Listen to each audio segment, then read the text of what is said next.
All right, good afternoon, everybody. My name is Ryan. This is a new show called KSR-Unscripted. I am here with my co-host, Oscar. How are you doing today, man?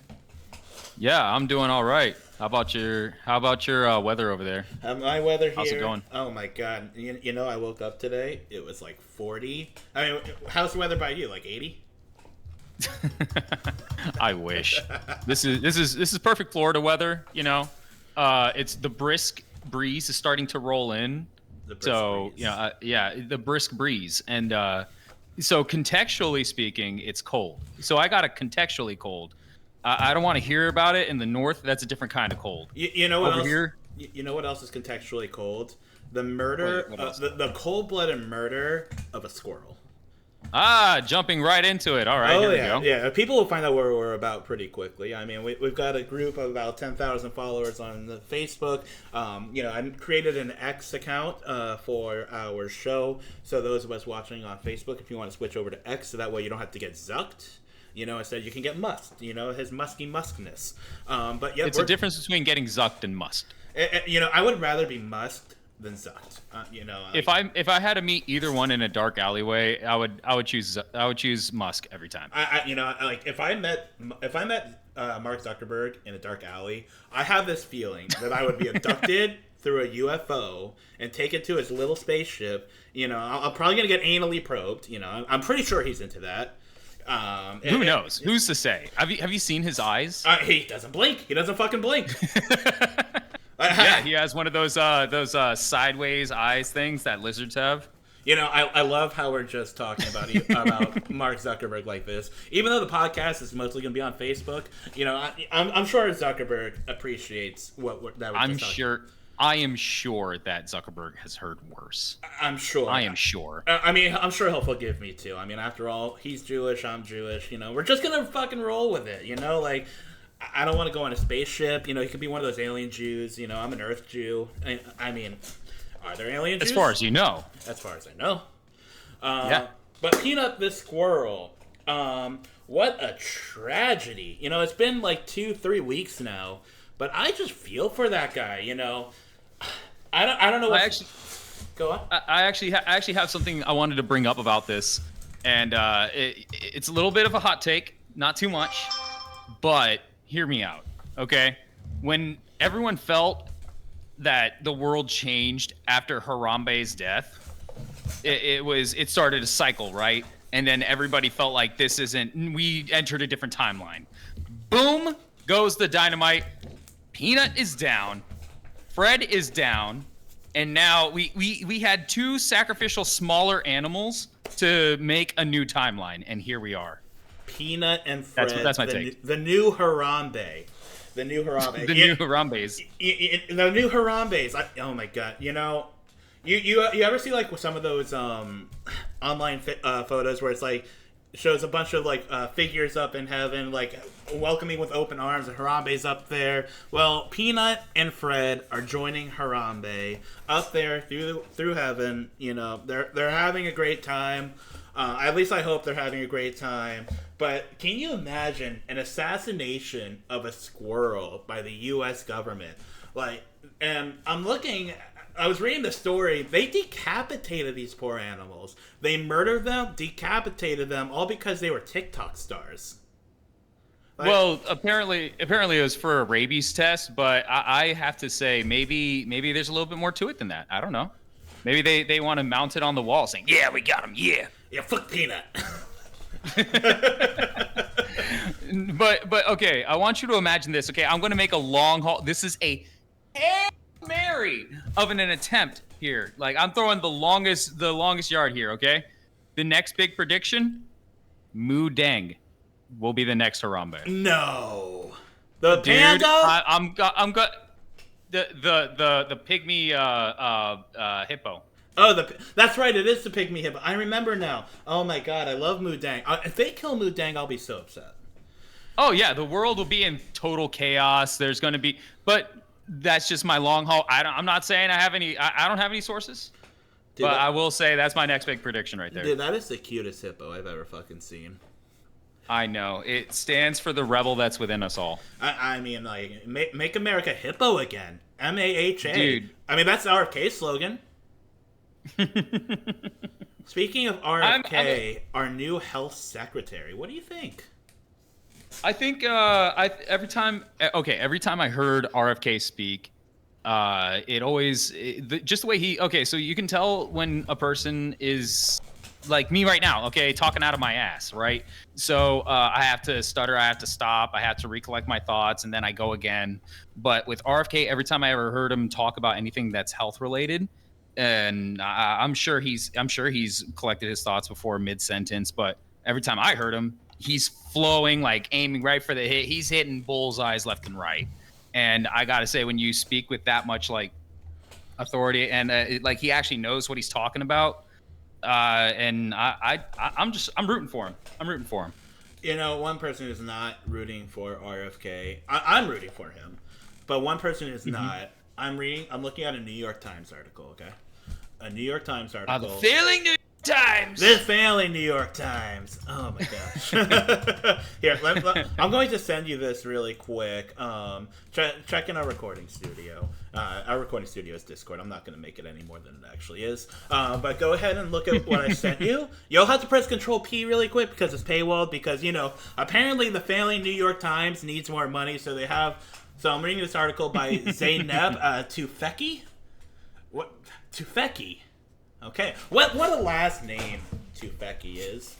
But the article is called "How Robert F. Kennedy Jr. Could Destroy One of Civilization's Best Achievements." So apparently, Big Pharma. The toilet. The toilet. That is, I would argue, that is one of the best achievements we made. Okay, it doesn't have to be fully American for it to be great, but dude, the bidet. I have not had a bidet yet. I want to, but we have found a way to wipe our ass without wiping our ass as human beings. I feel like the toilet.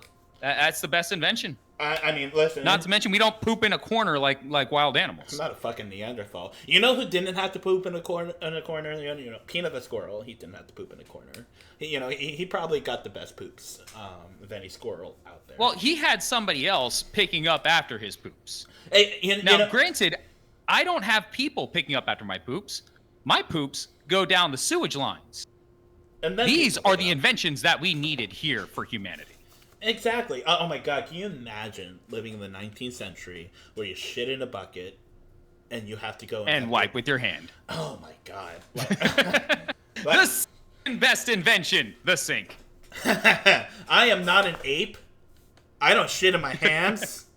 I shit in a toilet. That's right. I am a human being.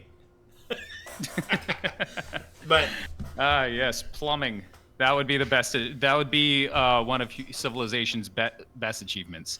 And I'm sorry, before we dive into this article any further, Dev, I just wanted to or do you prefer Ryan? How do you want me to address you? Just call me Dev. Everyone's used to calling me Dev. Okay, all right. So I once heard, and you can validate this or debunk it, whatever you have to do.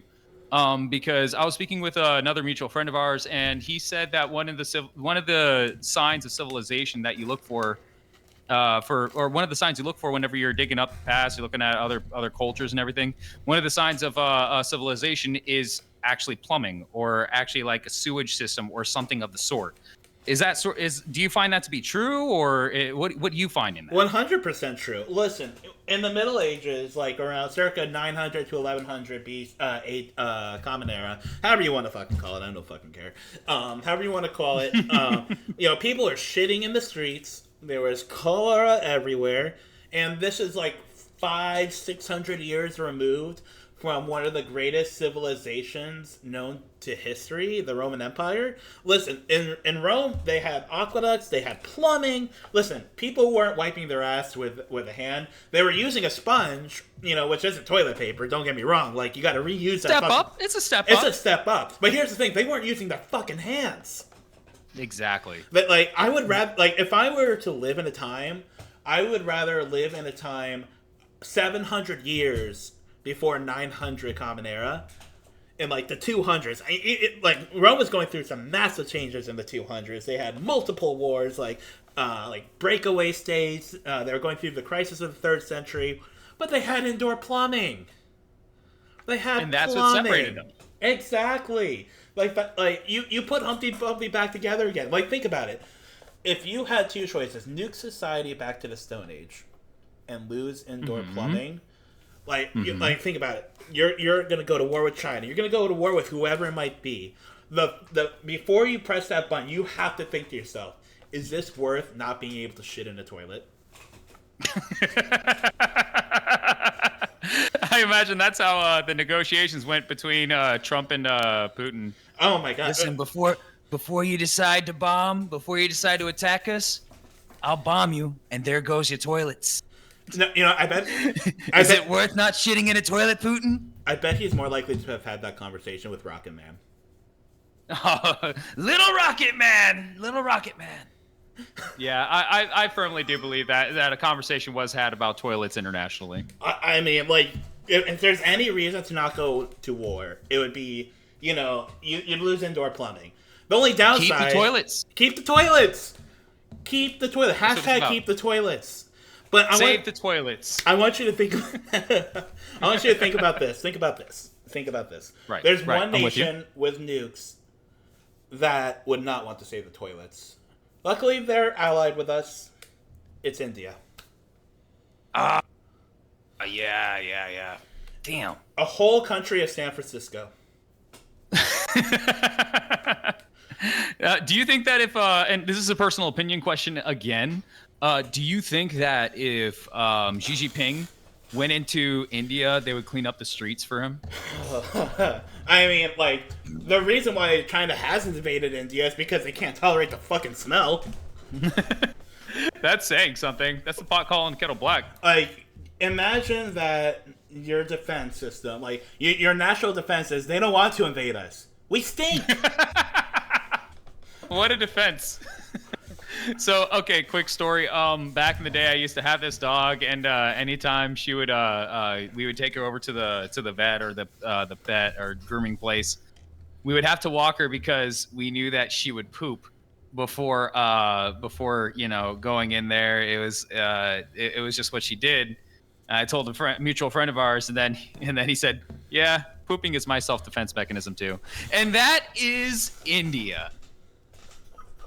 Just can't tolerate the smell. They ain't gonna mess with you. Listen, India and Pakistan have fought several wars since Pakistan became a nation following the collapse. Well, I guess you could say the collapse of the British Raj. Like, realistically, Britain just kind of left, because one guy, decided he wasn't going to eat anymore. What was his name? Mahatma Gandhi, the pedophile guy. Yeah, Mahatma Gandhi, wasn't going to eat anymore. So Pakistan and India became... that guy was racist, right? I'm sure. Yeah, listen, he actually... Go ahead. Let me tell you something. This is what a lot of people on the left don't understand. If you were to leave the United States, go to any other nation in the world, you would find racism times 10. Like, try being someone who's not Chinese in China. Try being a different subset of Asian group. Like, try being Korean in China. I'm telling you right now, like, the reason why, like, people talk about racism in the United States, but the United States, in my opinion, is one of the least racist countries on the planet because of our melting pot society. Like, that's the culture of the United States. Like, we're so used to living with people who don't look like us, who don't smell like us, that, it just becomes a blended culture. But now I have to put a pause on what you're saying. I have to put a pause. I have to challenge it. Now, what about whenever the entire country is homogenized as is? So, like, for example, like, what could I give as an example? Okay, like, you have an entire city in Japan that's nothing but Japanese people, but not just Japanese people. They are all like, we're in the backwoods of Japan, and that's the kind of people. The only people that are there, they're not racist because they're not exposed to other races.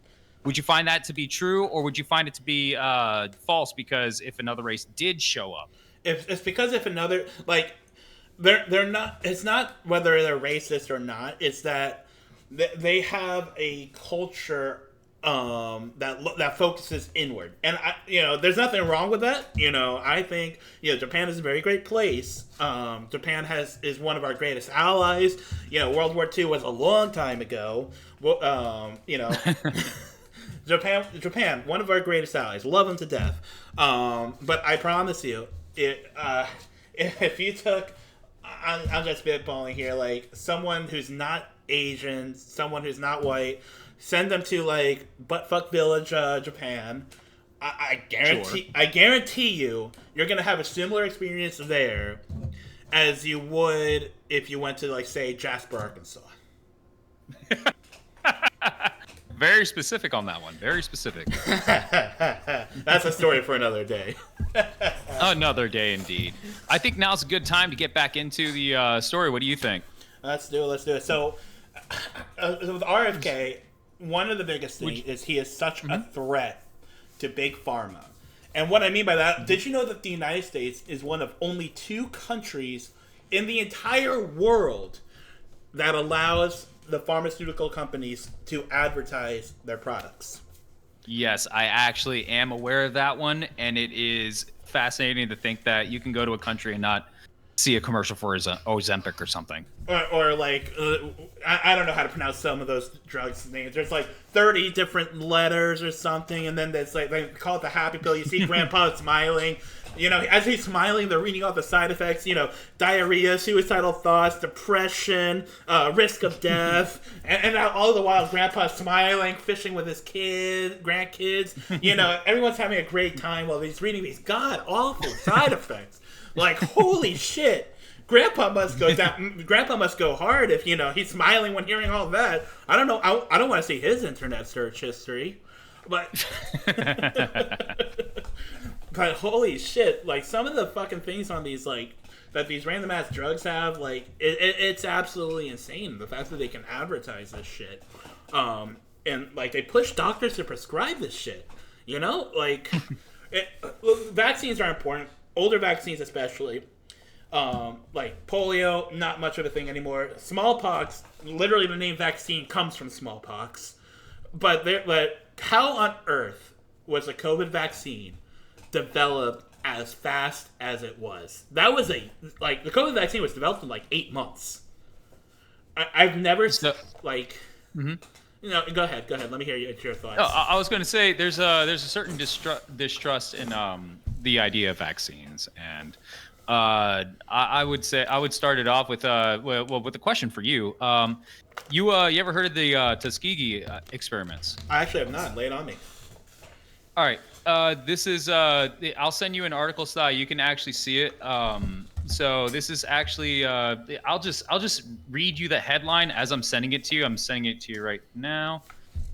Where it says, in Tuskegee, painful history shadows efforts to vaccinate African Americans. So while they gave them the vaccines, they would actually give some of them you know what? I don't know if I can or if I'm allowed to read the article while I'm here. It's from NPR. We pay taxes for this shit. Like, if NPR tries to sue us for reading something out of their article, everyone, this article is from NPR. All right, my tax dollars pay for NPR. Your tax dollars pay for NPR. We're all funding NPR, which is total bullshit. But if we can't read something from NPR when we're paying for it and you're paying for it, then we got some other fucking problems. Okay. So this is they were offering free vaccines. Okay. Let me go ahead and just read. I'm skipping ahead here in the article. A lingering mistrust of the medical system makes some Black Americans more hesitant to sign up for the COVID-19 vaccines. It has played out in early data showing that show a stark disparity in whom is getting in whom. Who in the hell says whom? In whom? Okay, is get in whom? Yeah, well, that I could get into whole grammar thing later. Okay, so I'll just skip ahead here. This is just some pretentious asshole writing this article.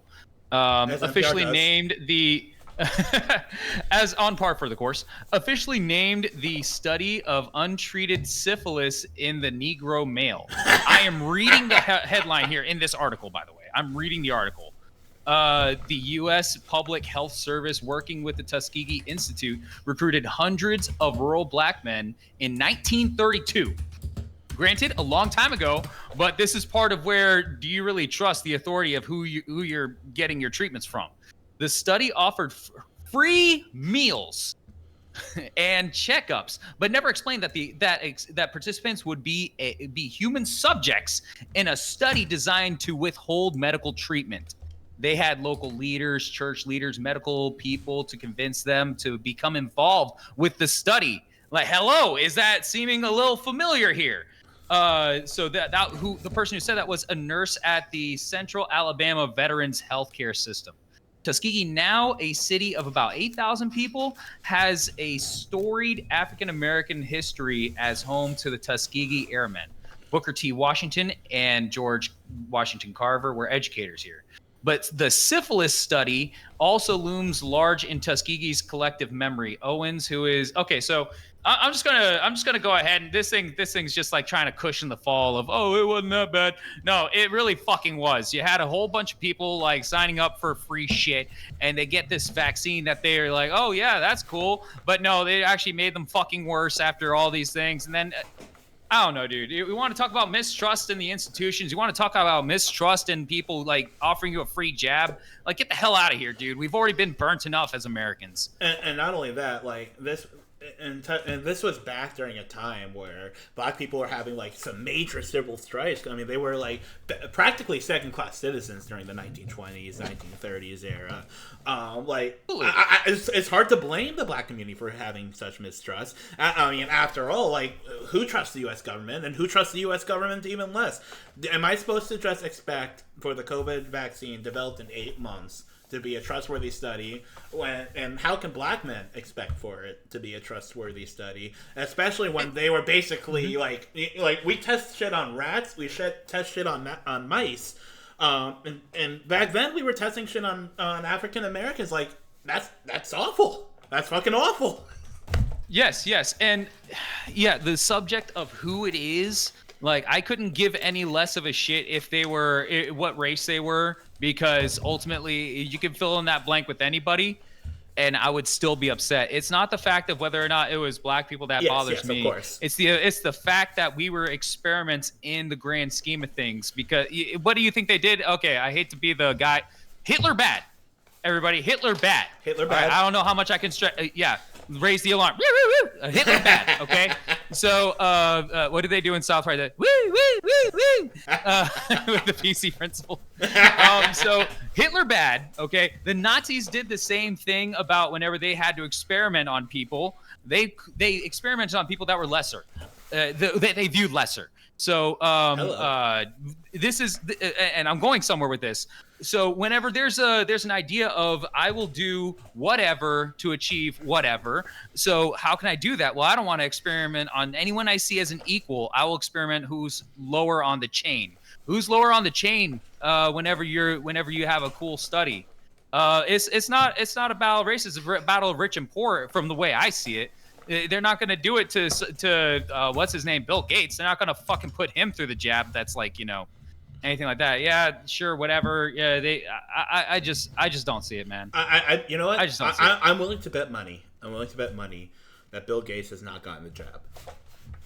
Oh, absolutely. I don't believe it for a second. Yeah, I am willing to bet money on that. I am willing to bet this water bottle in my hand on that Bill Gates has not gotten the jab. I am willing to bet that Dr. Fauci hasn't gotten the jab. You know who has gotten the jab? Trump got the jab, and he got the jab in order. He did it for America. Go ahead. No, go ahead. I was going to say there were 3 vaccines that were available at the time. There was the Moderna. There was Pfizer. The Pfizer, and then there was Johnson and Johnson. Are you aware of Johnson and Johnson? A fucking law firm. That's what it sounds like. Johnson. Here at Johnson and Johnson, we fight for you. My car just got hit and I don't know what to do. Call Johnson and Johnson. No, but Johnson & Johnson had their own vaccine, and apparently it didn't need to be refrigerated. Came with a whole heck of a heap, I tell you what, for side effects. And yeah, it was awful. They claimed that one to be Joe Biden's, actually. Because which one was Trump's? I can't remember if his was Moderna or Pfizer, like the one that he was like all for. Let me fact check that. I don't want to like spit wrong information and then be like some. Listen, anybody who's listening to this, if Oscar or I say some stupid shit and we're just straight up wrong, by all means, in the comments, correct us. Give us the information. We'll double fact check it, and in the next episode, we'll even shout you out and say that you are right. Because if I'm wrong and you're right, fuck me. Like I'm wrong. I don't have an issue with that. I'm not a leftist. I don't just stand there and be like, oh no, I don't want to hear it. I'm right. That's not me. That's not me. Here, if you want to, we can actually put this in. We can actually put. I'm sending you links that you can put up into the bio or the description of this video. But here's one. So that way, whenever they fact check this. So I'm just going to read the headline off as the backup to my point here. The link between Johnson & Johnson's COVID vaccine and blood clots, what you need to know. Now, sure, they're going to try to cushion it and say all this crazy shit. But the very first note that it gives is note, the Johnson & Johnson COVID-19 vaccine is no longer available in the U.S. That should tell you a whole lot right there. Oh, my. So in May 2023, existing doses of the Johnson & Johnson vaccine expired, and the Centers for Disease Control and Prevention, the CDC, directed providers to dispose of any that have gone unused. This article is no longer up to date. Read our primer, yada, yada, yada, blah, blah, blah. Bunch of liberal bullshit dude, there. If you really want to see anything about vaccines and anything, I recommend going to VAERS. They just VAERS is the Vaccine Adverse Events Reporting System. And during the whole vaccine, I was keeping an eye on that thing. They stopped reporting a lot of stuff like withholding shit. That one would be harder to track for a fact check, but I would definitely recommend you all to look at that. That's definitely a yikes moment. Oh, but you can't get Johnson & Johnson anymore. That's fucking wild. By the way, it was Pfizer. Trump got the Pfizer vaccine. That's what I thought. Well, I thought he did. Yeah. I thought he was the Pfizer guy. I'm pretty sure. Which I also heard. Good. I think Pfizer didn't Pfizer finish their vaccine first. Or maybe. I'm not sure. I know that like in the early days of COVID, when the vaccines were first rolling out, like there were the three big names, but the first of the three big names was Pfizer. I do remember that. That was the one that Fauci was kind of pushing. So that would make the most sense for the one that Trump had gotten. Thank God he's still alive. Pfizer was the one that I got to because I ended up getting the jab too at the time. I was like, all right, I got to take care of this. Thank God I'm still alive. I deal with my own health issues also. But I've been working those out. See my muscle. Anyways. I'm terrible. Yeah, but, don't break an arm jerking yourself off. Don't threaten me with a good time. This is that kind of podcast, ladies and gentlemen. But well, it turned into one. It's always going to turn into one. But what I really want to bring up about RFK, it was mostly the big pharma thing. Is big pharma has to get out of government, and I'm going to go back to 2016 here. When the previous spirit animal died, Harambe. One of the big things going on in 2016 was just how awful. May he rest in peace. May he rest in peace. Dicks out. One of the horrible things going on at the time was how awful Big Pharma was, and there were 3 people I remember being against it. Well, mostly 2 because the third one wasn't relevant yet. But the 2 people, the big 2, were Donald Trump, Bernie Sanders. We're against. Can you say that? Run that back. Against Big Pharma. It was Donald Yeah, Trump I and remember. Bernie Sanders. They were Yeah, I both the remember. populist candidates at the time. Bernie Sanders had his. If you ever need to wonder if the 2020 election was stolen, you don't have to go that far back. You can go back to 2016. Hillary Clinton openly stole the primary from Bernie Sanders. They weren't even fucking quiet about it. No, not at all.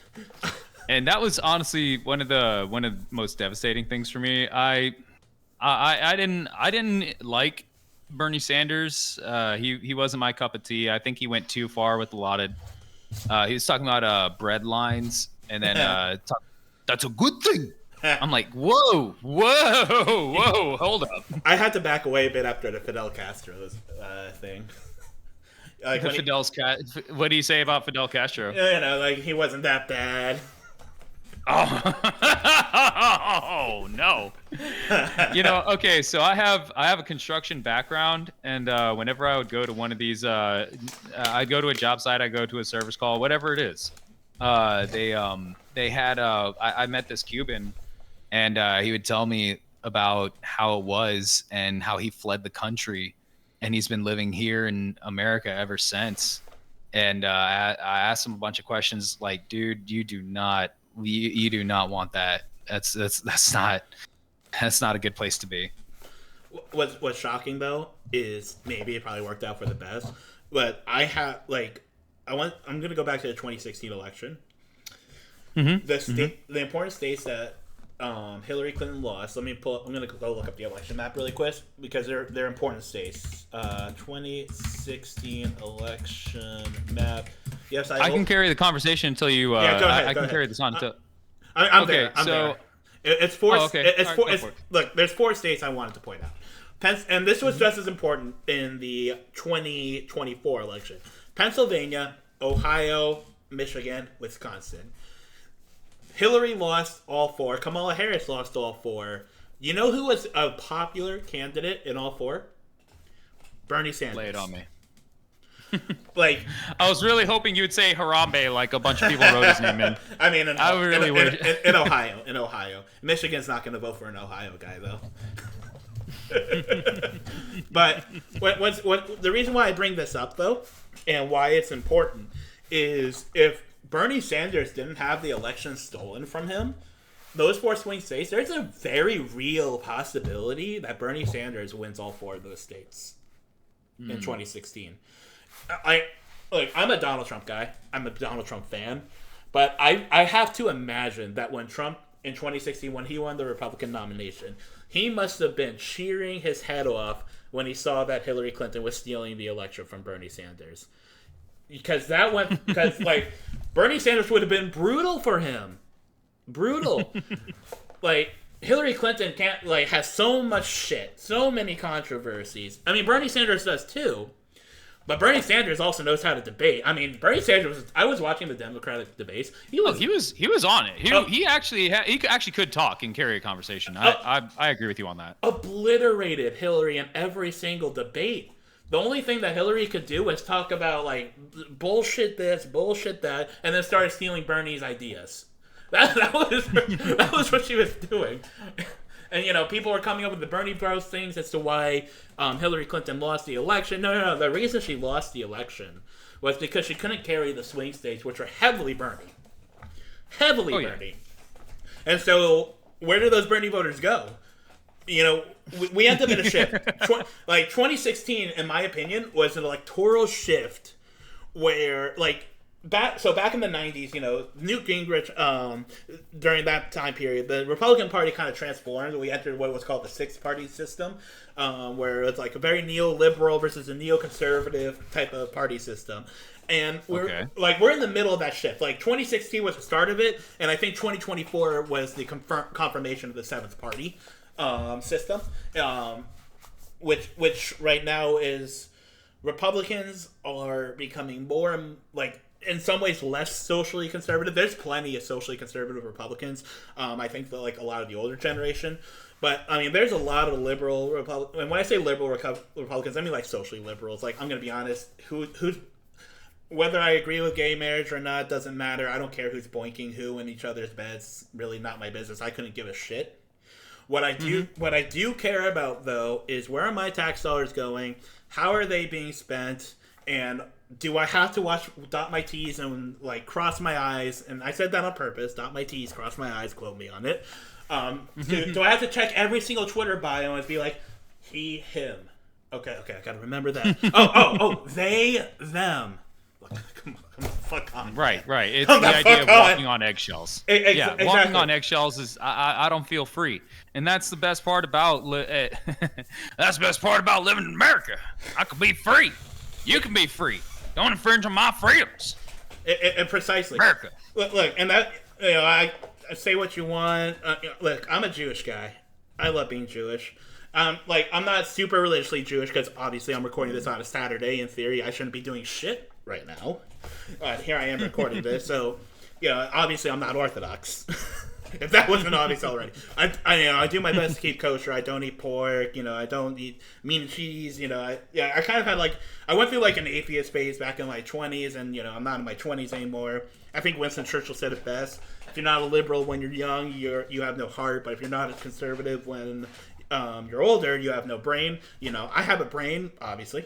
I would hope most people would end up with a brain, but unfortunately, we had 18 states vote for Kamala, so obviously not everyone has a brain. At least 70 million people.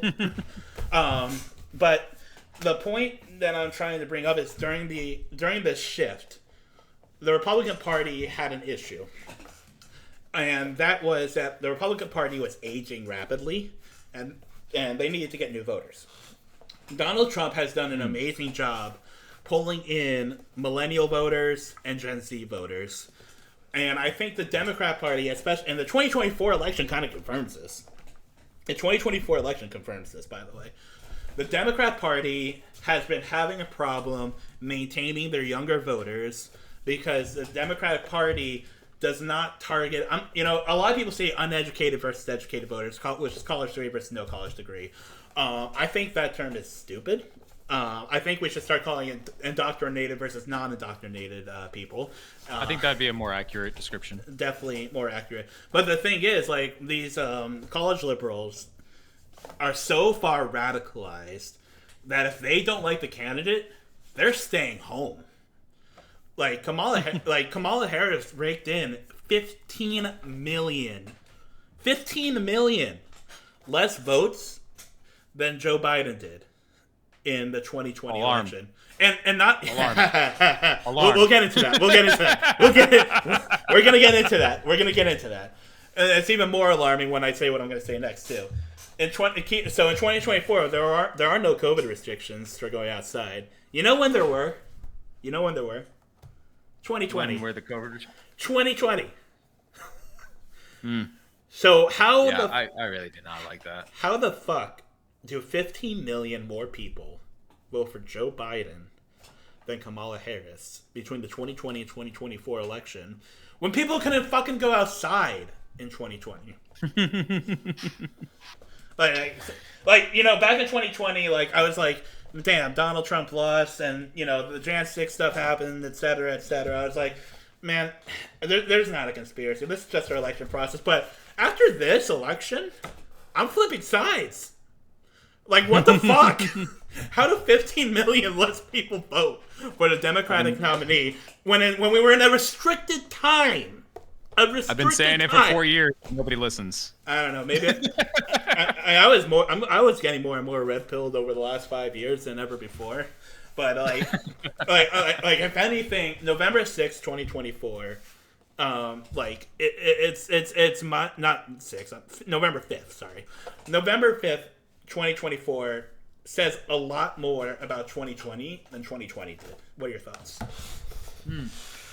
I feel like it was just a reflection of what was suspected. So what we had in the year 2020, you had a bunch of people that was saying this, that, or the other about the election. I'm not going to use the buzzword.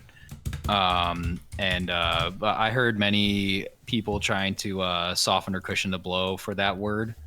For example, there was one podcaster who said it was a heavily what's the word that I want to use? Okay, it's not illegal actually. Ballot harvesting. was the motion that he was advocating for, why they ended up with way more votes. But it just doesn't account for everything that's going on. Like when you check out how many people voted in 2020, and actually, you know what? Before we'll go even further than that.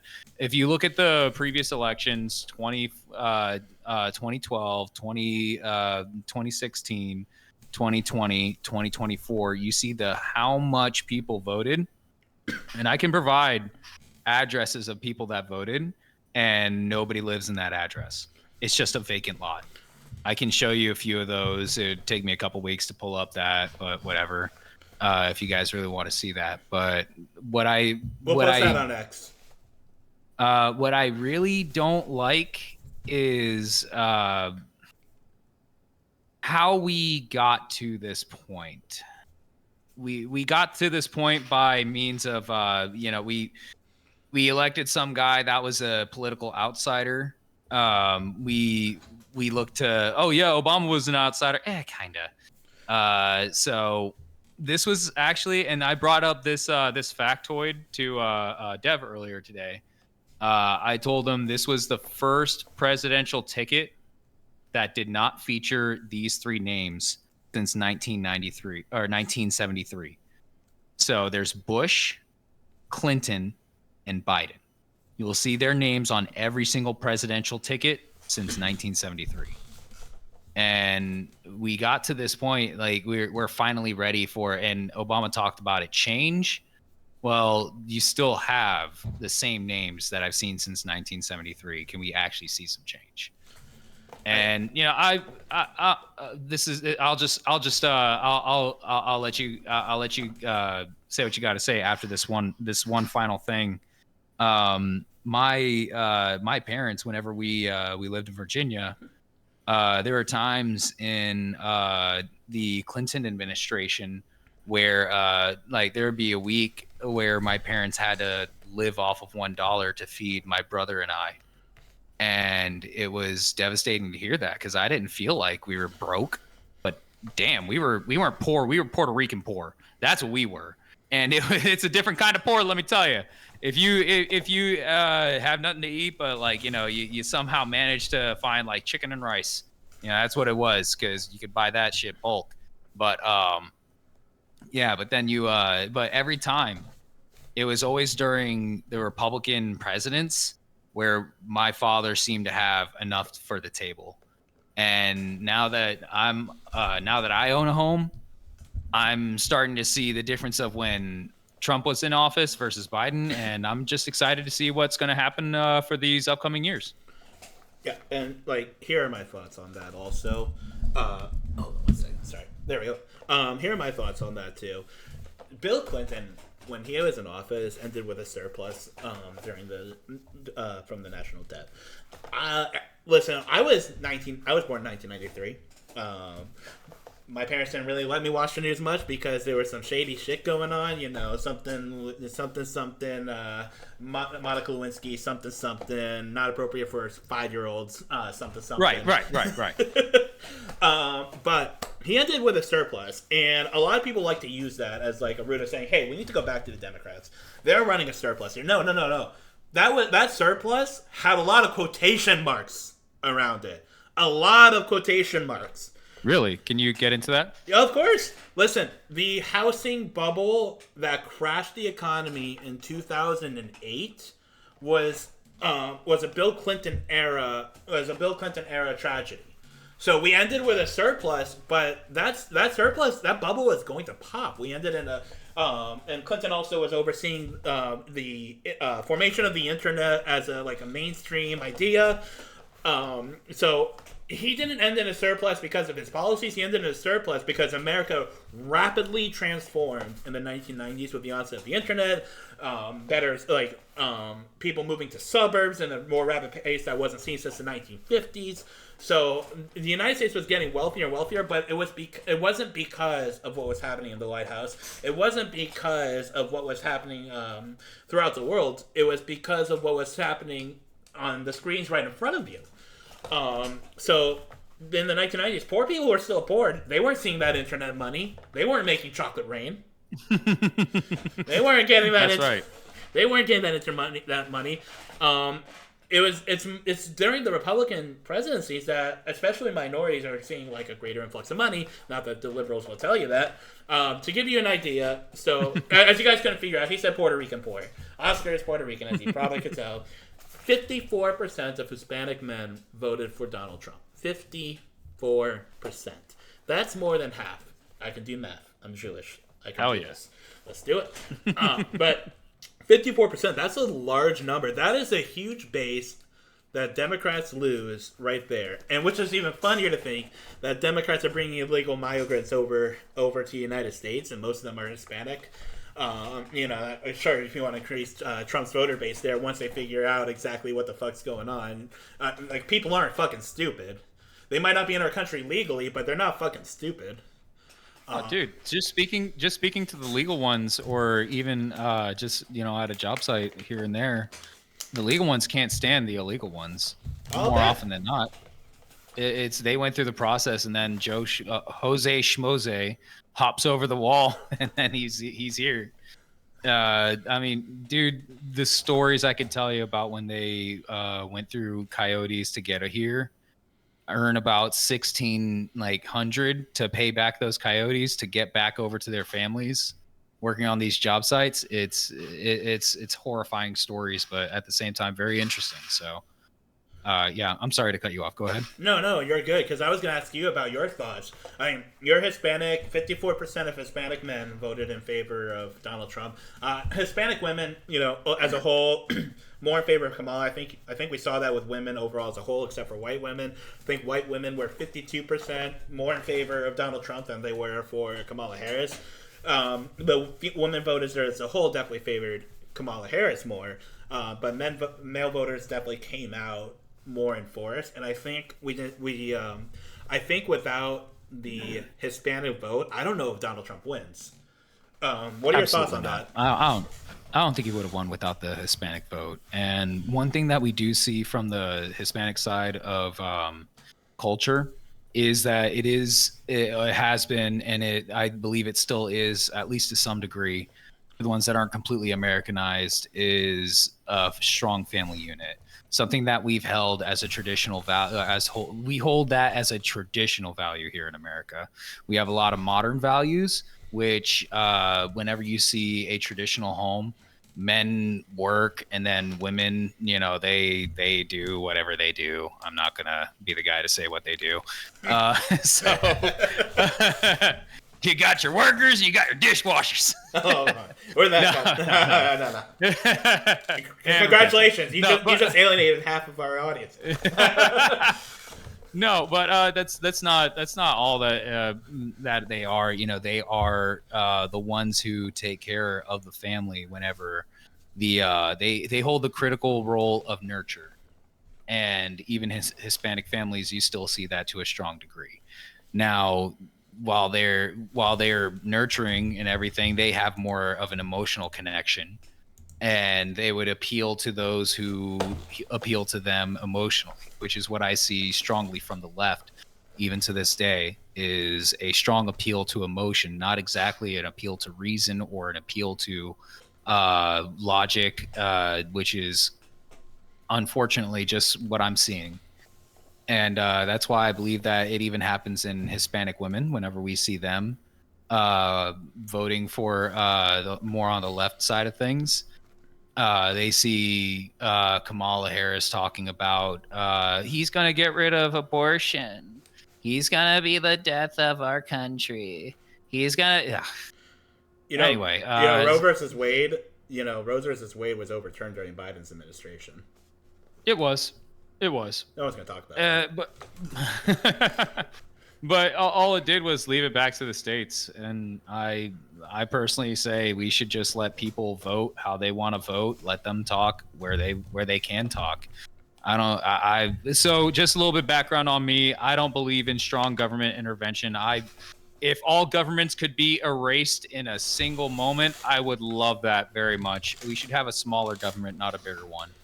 Let the people give the power back to our people. Just let Just let the government handle big things, You know, not everything. you know what that really gets into? Trump's new government branch, the Department of Government Efficiency. Yes, let's jump into that. Let's talk about Doge. You know, I invested. Doge. You know, I invested in Dogecoin as a joke once. Yeah. Did you? I put $10 in. And I was like, fuck, who cares? I mean, this was like a year before the Doge thing happened. Like, before it like took off randomly, and I like next thing I know, I was checking my Robinhood account. I was like, there's 200 fucking bucks in this. What the fuck? So I took that out and I put it into Shiba Inu because I like jokes. I like jokes. So now I have like over 3 million stock in Shiba Inu. So if Musk can shout that out and give me some money here, I'm joking. But the Department of Government. Come on, Elon, make it happen. I think Elon Musk is the perfect person for that. I think Elon Musk is very much a no bullshit kind of guy.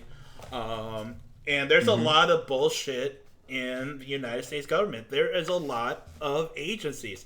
Since the founding of this country, with how many agencies there has been, if you count the agencies, there's been at least 2 added per year during the entire during our entire nation's existence. I can't even name all of them.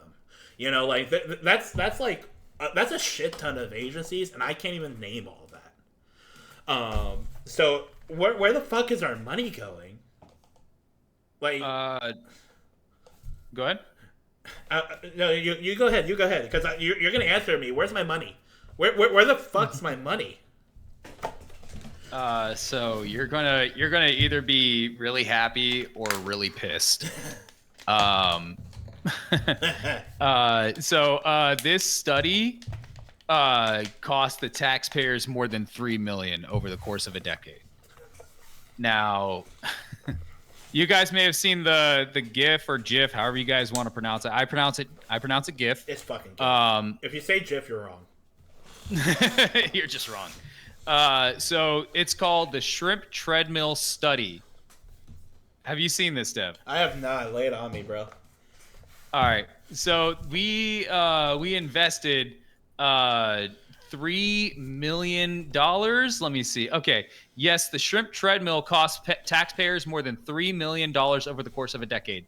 That includes a $559,681 grant for research into impaired metabolism and performance in crustaceans exposed to bacteria. So basically, they got a shrimp to run on a treadmill underwater. We paid over $3 million on that.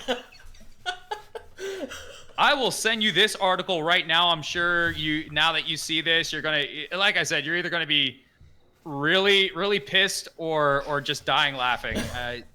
It's really fucking sad at the end of the day. I'm kind of but there you go. Yeah, I'm calling. You know what? I'm gonna do a 180. I'm gonna do a 180 on my thoughts on this. We need to do, if we're doing investing on any type of research, it's gonna be shrimps on treadmills. Fucking put a lobster. Bring out the dancing lobsters. Bring out the dancing lobsters. I better start seeing more crustaceans on treadmills. I want to see some crabs. Look. I don't know how the Krabby Gym is not a thing yet. The Krabby Gym? Yeah, there's the Krusty Krab. Why can't we have the Krabby Gym? Spelled J-I-M? J-I... Yes, with a crust and crab with a K. Owned by Wendy's. Owned by Wendy's. Buy their burger and then go to their gym. Get disappointed again. Oh, God. Listen, folks. It's been almost an hour now, and this has been fun. We're gonna wrap the show up at an hour today, and as Oscar and I progressively do this more and more, you might see 2 to 3 hour shows, but we want to stop the first one at about an hour. The goal is here, and our goals are aligned here, is we want to educate the American public more about what is going on in their day-to-day lives. Our goal is to make the United States of America a better place, whether it's through our comic relief, because we can be pretty funny sometimes, or not, that's up to you guys to decide. More or less, some jokes hit, some jokes miss. It doesn't fucking matter. But this is KSR Unscripted. I don't do any editing to these podcasts because I want you guys to hear us raw. Raw and going in. We're raw dogging these podcasts, and that's the goal. I think too much media is censored, edited, and made to blow people completely out of proportion. A lot of people call Trump Hitler because of the stuff that they see on mainstream media, which cuts out a lot of the shit that they do. I'm Jewish. If Trump was Hitler, I'd already be hiding. I'm not hiding. I'm making you guys a podcast. That's right. This is the first episode. There's going to be many, many more episodes that come out. If you guys think, and this is important too, I will never charge anyone for the shit that we say. I don't believe in charging people for information. I think information should be free and readily available. I think people should be able to make informed votes based off of true and accurate information. So I'm never going to charge for these podcasts. You're more than welcome to subscribe to our YouTube. Subscribe to our Facebook channel. If you guys think that this show is worth $1, you're more than welcome to donate it. I won't say no, but I won't ask you for it either. If you can't donate anything, just share the podcast. Spread it out to people. Let people know who we are. Oscar, any final thoughts? Spread it like butter. Spread it like butter. All right. I actually do have a couple more thoughts. For those of you that feel like we didn't provide you enough entertainment, why don't you tell us about it? You can whine about it in the comments. You can cry in the comments. You can shit on the share. You can you can lick on that like, or you can happy on that hate. I don't know. Happy on that hate is something else. Hop on that hate. That was the alliteration I was looking for. I found it. Great job. And before, I'll save this topic for next week, but I have it. I say next week, but it's probably going to be about 3 weeks. It's Thanksgiving time. I'm going to go be with my family. I live in Arkansas. I'm going to be flying back to Florida. But I wanted to get the first episode out to kind of spend 2 weeks kind of gauging how people like the show. I'm not expecting 1 million viewers from the show. As Oscar and I progressively do this, maybe we'll see those kinds of numbers. But before the Thanksgiving break, I wanted to just get a show out there, give my thoughts on the 2024 election while it's still fresh, amongst other things. So with that being said, thank you for watching or listening.